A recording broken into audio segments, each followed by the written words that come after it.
Assalamualaikum warahmatullahi wabarakatuh. Halo teman-teman semua, apa kabar? Semoga sehat selalu ya. Senang sekali kita bisa bertemu lagi di mata kuliah Sosiologi Komunikasi, tapi mungkin sekarang nggak secara langsung ya, kita ketemunya via YouTube. Nah, jadi senang sekali karena hari ini kita akan membahas materi yang mungkin bagi teman-teman sedikit berat nih ya, kita akan membahas teori-teori. Aduh, berat banget Bu kayaknya ngomongin teori. Gitu. Tenang dulu, kita berusaha enjoy karena kita akan ngebahas lebih ke praktikalnya aja nanti ya. Oke, saya akan share screen. Oke. Oke, teman-teman, jadi hari ini kita akan ngobrolin tentang teori-teori sosiologi komunikasi. Seperti yang sudah saya jelaskan sebelumnya, bahwa kalau kita ngomongin sosiologi komunikasi, itu kita melihat dari dua perspektif nih. Perspektif sosiologis dan perspektif komunikasi. Jadi, soskom ini semacam jembatannya. Sehingga nanti mungkin teman-teman akan banyak melihat di lapangan, kok teori ini dibahas dari sudut pandang komunikasi ya? Kok teori ini kan teori psikologi ya? Kok teori ini? Dan seterusnya ya. Karena memang bidangnya itu intertwine ya, nggak cuma komunikasi saja, mungkin bisa berkaitan dengan teori-teori psikologi atau teori-teori sosiologi gitu. Biasanya tiga bidang ini yang paling kuat karena kita ngomongin tentang relasi, hubungan, khususnya kalau kita mau berbicara tentang interpersonal relationship gitu.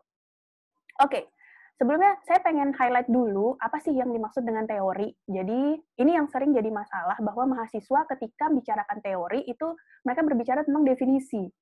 Ini dua hal yang berbeda ya teman-teman, bahwa teori itu sendiri adalah seperangkat konsep dan konstruk yang dan definisi serta proposisi yang berusaha untuk menjelaskan sebuah hubungan dari fenomena secara yang dalam bentuk sebab akibat. Jadi ada hubungan sebab akibat yang terjadi. Jadi penjelasannya ini komprehensif teman-teman. Jadi kita nggak bisa cuma bilang bahwa teori itu definisi, misalnya dari tokoh A menjelaskan bahwa ini seperti ini, komunikasi massa adalah gini-gini. Itu bukan teori, itu konsep, ya. Dan parahnya lagi, kadang-kadang mahasiswa itu membawa ke kami yang namanya teori itu mengambil dari satu buku yang ditulis oleh seseorang. Dan menurut mereka itu yang mengeluarkan teori tersebut itu adalah orang-orang yang menulis buku. Padahal yang menulis buku bisa jadi mengutip dari sumber lain dan mengutip dari tokoh lain yang mengeluarkan teori tersebut. Jadi itu kadang-kadang mahasiswa tuh miss-nya di sana. Itulah mengapa saya minta dari awal teman-teman hati-hati ya ketika menentukan penggunaan teori dan menentukan kira-kira nanti membahas fenomena itu menggunakan teori apa.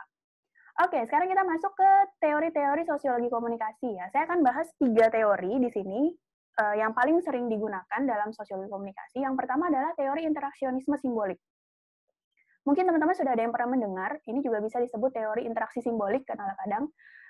Teori ini pada dasarnya itu berbicara tentang simbol, bahwa interaksi antara individu itu pada dasarnya merupakan proses interaksi makna, interaksi pemaknaan. Dan kita kalau berbicara makna, kita berbicara tentang proses decoding dan encoding nantinya, yang mana juga menjadi salah satu proses dari komunikasi. Interaksionisme simbolik ini mulanya itu diformulasikan oleh Blumer, lalu dikembangkan lagi oleh Dewey, karena melihat bahwa manusia itu paling baik untuk dipahami secara praktis tentang bagaimana dia berinteraksi dengan lingkungannya dia. Nah, kalau sosiologi kan melihat bagaimana sih hubungan manusia ini sendiri ya. Nah, kalau Dewey melihat bahwa kalau kita mau mempelajari manusia, kita lihat dulu interaksinya dia terhadap lingkungannya dia seperti apa, bagaimana dia memahami lingkungannya dia, dan seterusnya. Dan ada dua asumsi utama dari teori ini. Yang pertama adalah bahwa teori ini tuh terdiri dari 3 prinsip dasar, teman-teman.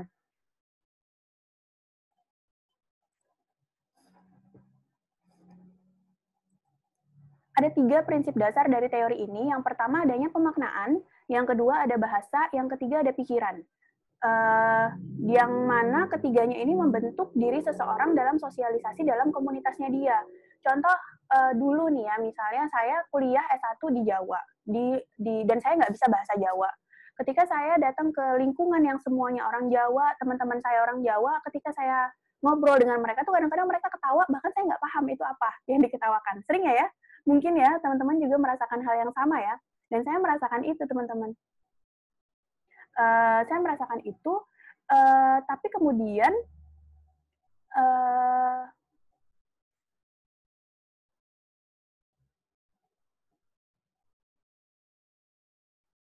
Tapi kemudian, sorry, oke. Tapi kemudian akhirnya saya memahami bahwa saya membentuk diri saya akhirnya belajar dari mereka bahwa, oh kalau kita ngomongin ini, artinya ini. Oh kalau dia maksudnya ke sini, berarti ke sini. Gitu.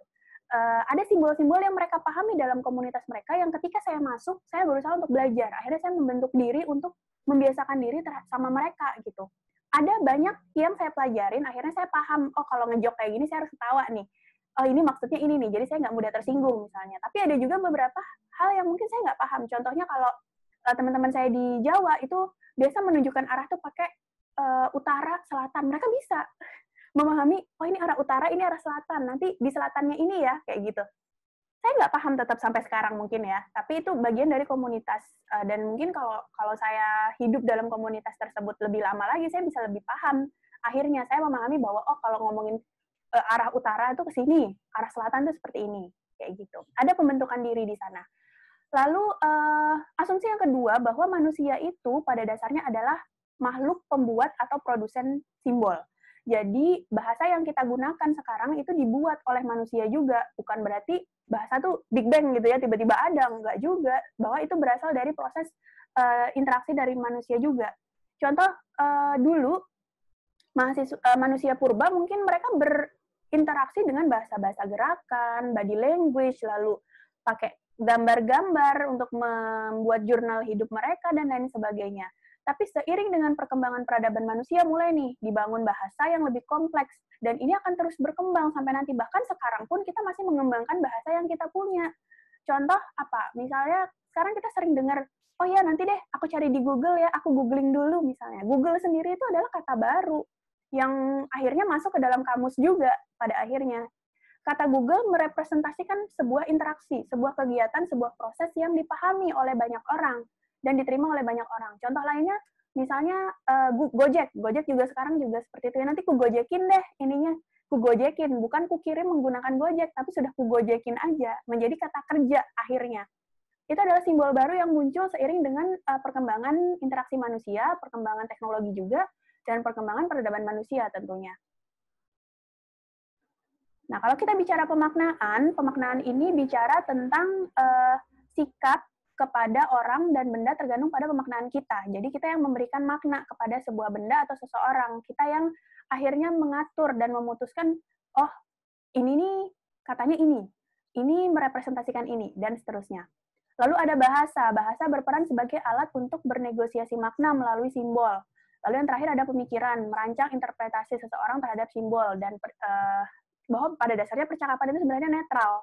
Tapi karena kita memberikan pemaknaan terhadap pesan yang disampaikan, terhadap simbol-simbol yang dipertukarkan, makanya akhirnya kita mencapai sebuah makna baru. Contoh, saya pernah cerita tentang segitiga makna ya. Segitiga makna di mana ada keterkaitan antara simbol, antara referen, antara pemaknaan kita. Ada thought juga di sana. Jadi, contoh nih, misalnya saya lapar, saya pengen makan burger. Saya datang ke satu waralaba, dan dalam pikiran saya sudah menyusun kalimat bahwa saya nanti mau pesan burger. Di pikiran saya yang namanya burger itu adalah benda yang makanan yang berbentuk roti, ada seladanya, ada dagingnya, ada kejunya, dan lain sebagainya gitu kan. Itu burger. Jadi ketika saya datang ke warung waralaba tersebut, saya cukup bilang kepada mbaknya, mbak kasirnya nih ya, mbak saya mau burger. Saya nggak perlu lagi mendetilkan burger itu mbak, yang ada seladanya, yang ada ininya, saya nggak perlu lagi mendetilkan itu. Kenapa? Karena saya yakin bahwa mbak yang jual itu udah tahu burger itu apa. Kenapa? Karena burgernya sendiri itu dipasang di menunya seperti itu. Ketika burgernya udah datang, maka di sana ada kesepahaman makna, ada kesepakatan makna dari kata burger. Simbolnya di mana di sini? Simbolnya sendiri adalah kata burger itu sendiri, bahasanya, yang menjadi bagian dari bahasa untuk pertukaran makna di antara saya dan mbaknya. Seperti itu.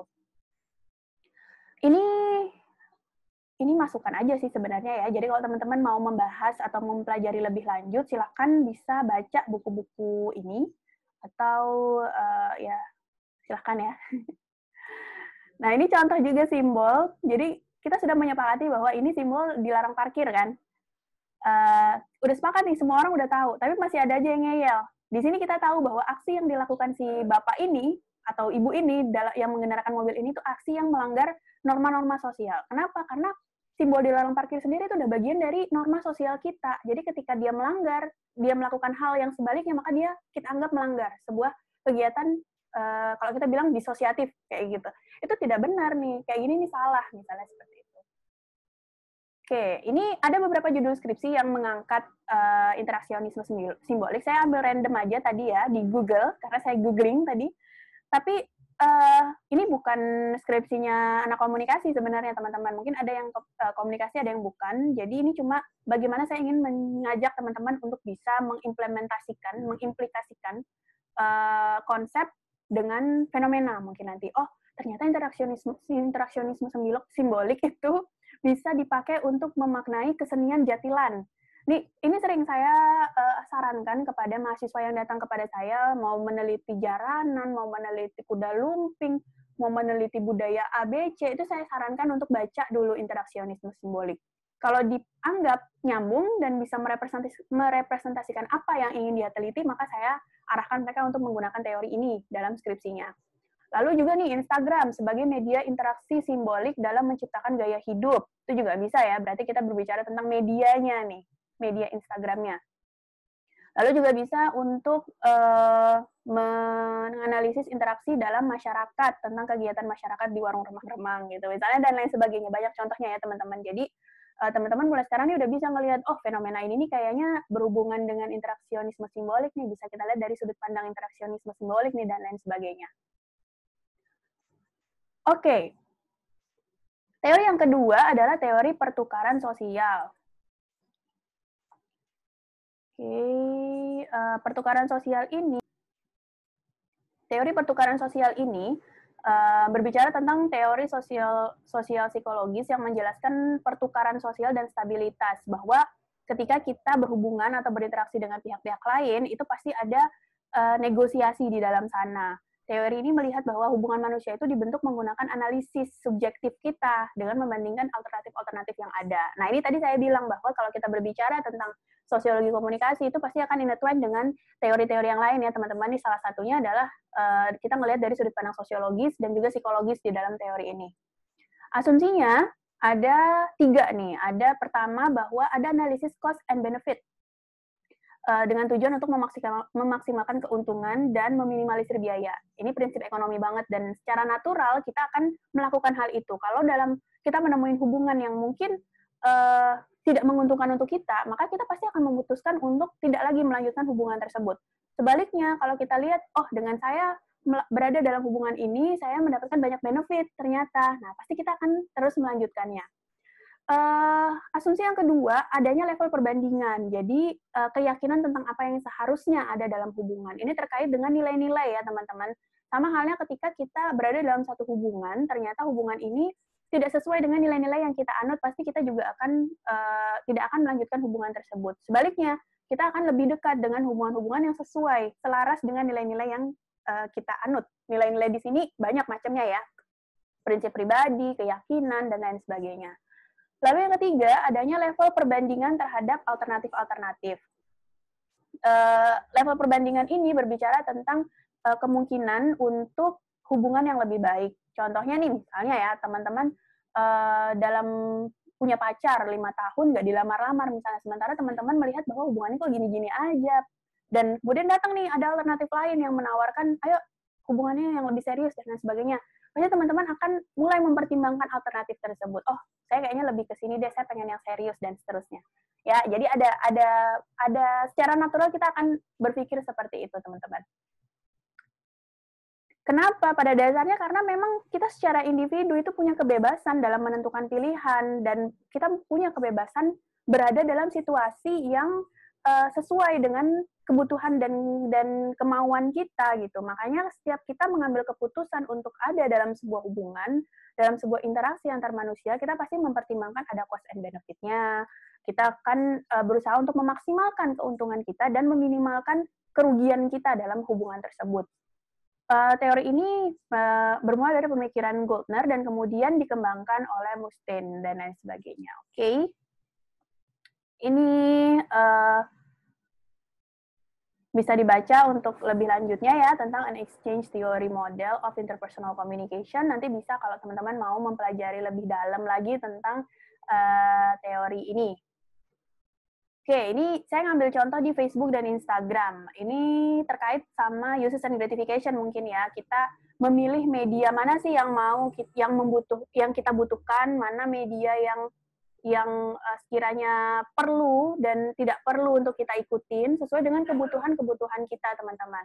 Contohnya sekarang misalnya saya lebih prefer ke Instagram daripada Facebook. Kenapa? Karena buat saya Facebook itu rumit banget. Sekarang kompleks banget, fiturnya udah banyak banget. Ketika saya buka Facebook tuh saya bingung mau kemana, saya bingung mau ngapain gitu. Instagram kayaknya lebih simple. Bahkan Instagram bisa jualan lebih banyak misalnya di Instagram dan seterusnya. Jadi ada pertimbangan analisis alternatif-alternatif tersebut. Gitu juga yang mungkin teman-teman juga sekarang rasakan ya, karena contoh nih, saya pernah mengadakan riset ya beberapa waktu lalu, dan mungkin teman-teman juga ngisi riset tersebut. Saya ketahui akhirnya bahwa mahasiswa ternyata cuma sekitar 10-20% yang punya Facebook. Sementara 90% mahasiswa itu pasti punya Instagram. Dari sana saya akhirnya tahu, oh oke, Facebook itu emang alternatif, tapi ternyata kalau saya mau lebih engage dengan mahasiswa, saya harus punya Instagram. Saya harus berhubungan sama mereka di Instagram. Percuma saya bikin kuliah misalnya di Facebook, teman-teman nggak ada yang punya Facebook, akan memberatkan teman-teman juga, gitu kan. Jadi ada pertimbangan analisis-analisis seperti itu yang akhirnya muncul ke dalam tindakan kita, perilaku kita. Pun ketika kita mau merancang strategi komunikasi, maka kita lihat dulu, oh, media Instagram itu lebih diminati oleh mahasiswa daripada Facebook, maka saya harus pilih Instagram sebagai saluran kuliah saya misalnya. Lalu bagaimana saya menyesuaikan materi agar bisa masuk ke Instagram? Di sana ada proses pemikiran-pemikiran tadi. Gitu ya, teman-teman. Ini beberapa contoh judul skripsinya, partisipasi dan lain sebagainya. Sama seperti yang tadi ya, bahwa ini tidak murni komunikasi. Saya hanya ingin mengajak teman-teman untuk bisa melihat bagaimana teori itu diimplementasikan ke dalam sebuah fenomena. Bisa nih, pertukaran sosial dalam pemain judi sepak bola online, dan lain sebagainya gitu ya. Atau nih ada program jam kesmas, lalu ada pengunjung Sunday morning terhadap kegiatan moco buku rame-rame, dan lain sebagainya. Jadi sebenarnya kegiatan apapun, fenomena apapun di sekeliling kita itu bisa kita kaji dari perspektif sosiologi komunikasi. Nah, ini teori yang ketiga, yaitu teori identitas sosial. Kalau berbicara tentang identitas sosial, maka itu berbicara tentang bagaimana sih kita dasar kognitif dan motivasi seseorang dalam sebuah kelompok, dan bagaimana dia mengidentifikasi dirinya sebagai bagian dari sebuah kelompok. Asumsinya yang pertama bahwa individu tuh nggak punya personal self, tapi memiliki beberapa self yang terhubung dengan kelompok-kelompok tertentu. Dan ini menghubungkan dengan karakter dari kelompok-kelompok tersebut, karena kita mengidentifikasi bahwa kita adalah bagian dari kelompok tersebut. Contohnya, saya sebagai dosen Universitas Mula Warman, saya bukan dosen dari universitas lain. Ketika saya bertindak laku di luar sana, maka saya memposisikan diri saya sebagai bagian dari Universitas Mula Warman. Saya akhirnya mengidentifikasi bagaimana kampus saya berusaha untuk mengajak orang-orang untuk bergabung dengan kampus saya, berkolaborasi dengan kampus saya, dan seterusnya. Jadi saya menginternalisasi saya sebagai bagian dari Universitas Mula Warman. Dan ada juga perbedaan konteks sosial yang memancing individu untuk berpikir, merasa, dan bertindak sesuai dengan level dirinya. Contohnya nih ya, teman-teman mungkin pernah nonton film Tilik, kapan hari kita pernah bahas tentang film Tilik. Di sana kita melihat bagaimana pengaruh internet kepada masyarakat pedesaan, bahwa masyarakat pedesaan itu punya kemampuan memikirkan hoax itu dengan simple, dalam artian mereka udah nggak mikir ini benar atau nggak. Pokoknya prinsipnya adalah internet itu pasti benar gitu. Mereka nggak punya analisis kritis bahwa ini bisa jadi beritanya hoax dan seterusnya gitu. Kita nggak bisa menyalahkan itu karena memang konteks sosial mereka belum terjamah bagaimana sih caranya menganalisis kritis. Mereka lebih percaya omongan tetangga daripada omongan orang lain, misalnya seperti itu. Tapi beda dengan kita, teman-teman. Kita sebagai kaum terpelajar, sebagai orang komunikasi, kita harus bisa membedakan itu secara alamiah. Itu adalah tugas dan tanggung jawab kita untuk membasmi hoax gitu, bukan menjadi bagian dari penyebar, apalagi pembuat hoaxnya. Jadi ini ada perbedaan ya, level diri kita nggak bisa nyamakan dengan Bu Tejo misalnya. Bu Tejo aja boleh, masa kita nggak boleh? Ya jangan gitu, konteksnya kita berbeda. Lalu yang ketiga, bahwa manusia mengkategorisasikan dirinya sebagai bagian dari kelompok tertentu. Ini yang tadi saya ceritakan ya. Nih, Tachwell dan Turner itu mengidentifikasi 3 variabel dalam in-group favoritism. Jadi, tadi karena kita mengidentifikasi kita bagian dari satu kelompok, berarti ada favoritism, ada rasa, "Wah, saya lebih ke kelompok ini, saya bukan bagian dari kelompok sana," gitu. Ya, contohnya apa? Misalnya nih, teman-teman pernah dengar Girl Squad, artis. Nah, itu kan kelompok sosial tuh. Dia mengidentifikasi bahwa dia bagian dari Girl Squad, artis gitu. Karena cantik, karena artis, karena modis dan gaul, karena filantropi misalnya. Ada 3 nih yang bisa kita teliti dari Girl Squad, misalnya dari seberapa jauh individu mengidentifikasi dan menginternalisasi keanggotaannya dalam sebuah kelompok dengan konsep dirinya. Dia akan ngelihat bahwa, oh saya artis, saya gaul, saya modis, saya juga filantropis, bisa dong berarti saya gabung dengan Girl Squad, ini kelompok saya banget nih. Itu dia mencerminkan dengan konsep dirinya. Lalu yang kedua, sejauh mana konteks membantu membandingkan dengan kelompok yang lain. Konteks diri itu kemudian membuat kita bisa membandingkan dengan kelompok-kelompok yang lain. Contoh, ada juga grup atau kelompok hijrah selebritis misalnya. Ternyata saya konsepnya saya belum hijrah, saya belum bagian dari mereka gitu. Saya bukan bagian dari mereka. Kita bisa membandingkan. Padahal ada alternatif, kelompok hijrah itu sebagai alternatif gitu, tapi saya bukan bagian dari mereka. Itu sesuai dengan konsep diri kita atau konteks dirinya. Lalu yang ketiga, ada penerimaan atas perbandingan kelompok yang membentuk status relatif dan absolut. Jadi, penerimaan terhadap konsep-konsep dan konteks sosial yang ada membuat kita akhirnya bisa membedakan, oh, saya bukan mereka, saya bukan, itu status absolut maksudnya, saya bukan bagian dari mereka, fix saya bukan, gitu misalnya. Karena saya belum hijrah, saya belum mengenakan jilbab misalnya, saya bukan bagian dari komunitas hijrah. Saya lebih ke komunitas ini, lebih relatif ke komunitas ini. Kenapa? Karena mungkin ya masih banyak lah yang oke lah, saya bukan artis misalnya ya, tapi saya modis, saya filantropis, saya kaya, misalnya saya masih bisa lah jadi anggota Girl Squad misalnya. Itu namanya status relatif yang bisa kita kompromikan sehingga kita bisa menjadi bagian dari kelompok ini instead of kelompok yang lain. Seperti itu. Nah, ini beberapa bacaannya. Bisa berbicara tentang toward cognitive redefinition of a social group. Saya agak-agak nggak tahu nih hari ini ngomongnya agak terbelibet gitu ya. Jadi banyak bacaan teman-teman, ada bukunya Turner, Tachwell, nih bagus-bagus kalau teman-teman mau mempelajari lebih dalam tentang identitas sosial. Nah, ini juga contoh yang bisa teman-teman lihat, dan ini terus berkembang ya teman-teman, bahwa zaman sekarang itu identitas sosial tuh makin berani. Jadi setiap orang tuh mulai mengidentifikasi konsep dirinya dan lebih berani untuk show up di mana yang kadang-kadang dulu mungkin masih tabu, masih kayaknya nggak boleh nih, nggak sesuai sama norma misalnya, tapi sekarang udah mulai nih keluar yang demikian, bahkan sampai beberapa institusi seperti media sosial dan lain sebagainya akhirnya mengaccept itu sebagai bagian dari nilai-nilai universal. Tadi kalau kita berbicara masyarakat cyber ya, waktu itu kita juga berbicara tentang nilai-nilai yang diterima secara universal, yang perubahannya itu diterima secara universal. Nah, ini salah satunya, bahwa di berbagai negara sekarang tuh udah menerima konsep gender di luar female dan juga male misalnya. Lalu untuk toilet misalnya, toiletnya netral, ini siapa aja boleh masuk gitu, nggak perlu ada spesifikasi ini khusus buat cewek, ini khusus buat cowok, dan lain sebagainya. Netral, itu juga merupakan nilai-nilai kebebasan yang mulai diterima saat ini gitu. Nah, ini beberapa contoh skripsinya. Sekali lagi, ini bukan skripsi komunikasi ya teman-teman, saya ngambil random tadi. Jadi identitas sosial bisa bicara tentang komunitas, ini juga bisa berbicara komunikasi kelompok mungkin di sini. Nanti lalu ada identitas sosial dengan persepsi fenomena penistaan agama, itu juga bisa kita ngambil dari media misalnya, atau tentang perilaku dalam sebuah komunitas lainnya kayak gitu. Nah, ini teori-teori lain tuh kan belibet lagi. Kenapa ya hari ini? Ada beberapa teori-teori lain yang biasanya digunakan dalam komunikasi interpersonal dan hubungan. Ini juga mungkin bisa membantu teman-teman kalau teman-teman mau membicarakan tentang tentang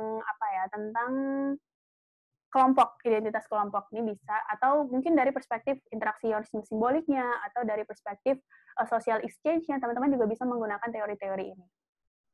Oke deh. Nah, yang menarik saya pengen menantang teman-teman untuk mencari satu fenomena di sekeliling teman-teman yang kira-kira bisa dibahas dari salah satu perspektif yang tadi saya jelaskan. Jadi contoh nih misalnya saya sering dicurhatin sama teman saya kalau dia itu dibully karena gini. Oke, fenomena bullying nih kayaknya bisa nih saya telisik dari sudut pandang teori identitas sosial. Karena mungkin orang-orang yang suka ngebully itu ngelihatnya lebih ke mereka ini bukan bagian dari kelompokku. Misalnya seperti itu ya. Saya pengen teman-teman mencari satu fenomena di sekeliling teman-teman dan melihat kira-kira ini cocok buat dibahas dari sudut pandang teori yang mana gitu. Oke, silahkan cari fenomenanya dan kira-kira teori mana yang pas, taruh di komen di bawah. Oke? Oke, demikian kuliah kita pada hari ini. Semoga bermanfaat dan semoga teman-teman tetap enjoy ya walaupun kita ngebahas teori. Dan ingat tadi, jangan lupa untuk taruh komen di bawah tentang fenomena apa yang teman-teman lihat di sekeliling teman-teman yang bisa diimplementasikan melalui salah satu dari 3 teori tadi. Oke, sampai jumpa lagi teman-teman. Terima kasih. Wassalamualaikum warahmatullahi wabarakatuh.